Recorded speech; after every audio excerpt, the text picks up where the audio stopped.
ఏదో సుబ్బారెడ్డి చేయాల్సిన పని నా చేతిలో కలెక్షన్ పెట్టినారు. చుట్టూ జాగ్రత్తగా తీసుకొని పోయి నేను ఆ వీడియో కూడా చూపిస్తాను. తీసుకొని పోయి అన్న నా భర్త చేయాలనుకున్నాడు, చేయలేకపోయినాడు, నా భర్త పేరు చెప్పి మీరు ఈ నీళ్లు పోసేయండి అన్న కుంభాభిషేకం అయినాక అని చెప్పి నేను మునిన్నకు చెప్పి పిలుచుకోపోయినాను. నేను అక్కడికి పోతానే మా దగ్గర డబ్బులు ఉంది, మేము ఊరికి పెద్దలు, మేము చేసేవాళ్ళం అనేవాళ్ళు. నేను డబ్బులు ఇచ్చినా ఎవరు రాకూడదు, ఆమెను దించేయండి, ఆమె దిగే వరకు నేను పోయినని ఇన్ని రోజులు పూజ 3 రోజులుగా ఆవాహన చేసి సంప్రోక్షణ చేసి అన్ని చేసిన ఆ కలుషం చెమ్ము తీసి మెట్ల మీద పారాయటం జరిగింది.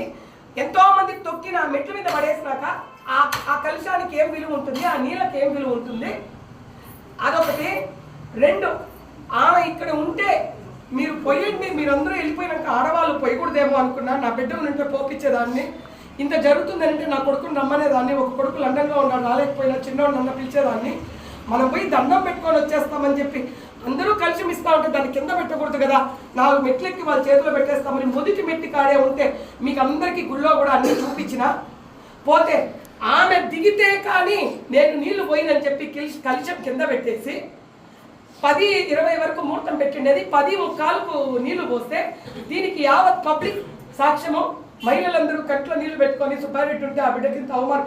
నేను దాని గురించి కూడా నేను బాధపడలా. అక్కడ ఉంటే ఆమె గుళ్ళు ఆడుంటే నేను నీళ్లు పోయినప్పుడు పనికిరాని వాళ్ళు ఎంతోమంది ఎక్కున్నారు. అక్కడ కంకణం టాపిక్ తెచ్చినారు. మీకు వాస్తవం చెప్పినా నేను కంకణము ఇంక మీద ఏదైనా ఉంటే నాకు తెలియదు కట్టుకోకూడదని.